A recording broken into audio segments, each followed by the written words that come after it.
TM24 news channel में स्वागत है आपका। आज हम बात करेंगे 2024 और उससे पहले 2022 में राहुल गांधी प्रधानमंत्री नरेंद्र मोदी को घेरने के लिए मुद्दों की तलाश कर रहे हैं। इसमें कांग्रेस के लिए अच्छी खबर फ्रांस से आई है, जहां सरकार ने राफेल विमान सौदे की जांच के लिए एक स्थानीय एनजीओ की अपील पर एक जज की नियुक्ति कर दी है।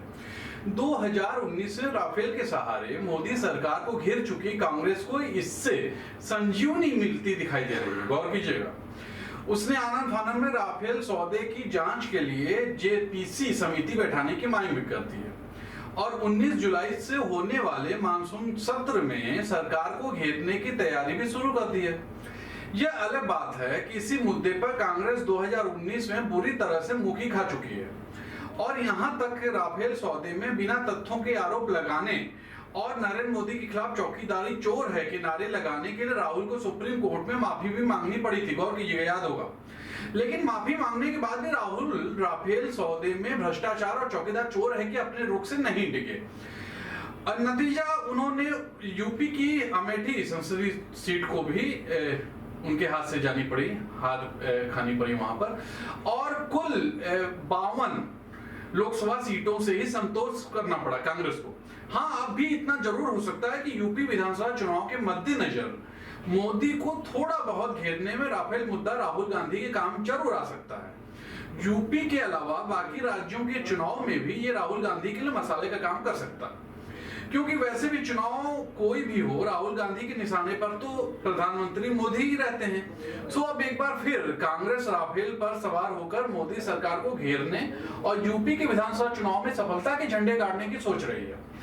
इसी के साथ कांग्रेस इस बात को लेकर सरकार पर हमलावर है कि भारत में इस सौदे की जेपीसी जांच क्यों नहीं हो रही। ज्ञात हो कि 59,000 करोड़ की इस सौदे में, क्योंकि अभी क्लियर नहीं है, फिर भी सौदे में कांग्रेस आरंभ से भ्रष्टाचार के आरोप लगाकर जेपीसी से जांच कराने की मांग कर रही है। फ्रांस सरकार की घोषणा के बाद कांग्रेस मोदी सरकार से पूछ रही है कि अब पूरी दुनिया इस मामले में भारत की पहल के लिए मोदी सरकार की ओर देख रही है। 2019 में आम चुनाव में कांग्रेस नेता राहुल गांधी ने राफेल डील में भ्रष्टाचार का आरोप लगाते हुए जगह जगह लोगों से चौकीदार चोर है के नारे लगवाए, जैसा सबको याद होगा। जब कांग्रेस राजस्थान, मध्य प्रदेश, पंजाब और छत्तीसगढ़ में सरकारें बनाने में सफल हो गई तो उनके हौसले और बढ़ गए। बाद में भाजपा जब इस मामले में कोई कोर्ट गई तो राहुल ने राफेल डील में लगाए गए आरोपों और चौकीदार चोर है नारों के लिए कोर्ट से माफी मांगी। नतीजा, कांग्रेस को मुंह की खानी पड़ी और 2019 में आम चुनाव में उसे फिर बुरी पराजय मिली। अब जबकि फ्रांस ने राफेल डील की जांच कराने की खबर आई है फ्रांस से, राहुल गांधी नए सिरे से एक्टिव नजर आ रहे हैं। राहुल को एक्टिव देख कांग्रेस ने भी मोर्चा संभाल प्रवक्ताओं को आगे कर भाजपा से सवाल पूछना शुरू कर दिया। गौर कीजिएगा पूरी बातों पर, क्योंकि 2019 आप गौर करेंगे जो चुनाव हुआ रहा उसमें अलग मुद्दे थे उनके, लेकिन फिर भी राफेल को लेकर उसमें कूदेंगे। क्योंकि 19 जुलाई से संसद का मानसून सत्र शुरू होगा, इसलिए कांग्रेस खुद को इस मामले पर आगे बढ़ने से पहले ठोक बजा लेना चाहती है।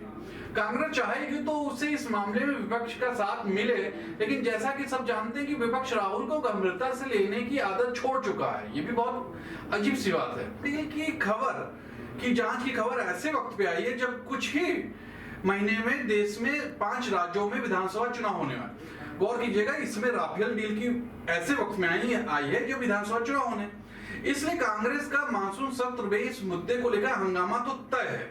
अब देखने वाली बात होगी कि संसद में इसको लेकर अभी क्या होता है, वो तो आने वाले समय बताएगा। लेकिन इतना तो तय है कि राफेल मुद्दा कांग्रेस छोड़ना नहीं चाहती, क्योंकि उसको कोई और मुद्दे दिख नहीं रहे। तब तक के लिए नमस्कार, कल फिर मिलेंगे नए मुद्दे के साथ।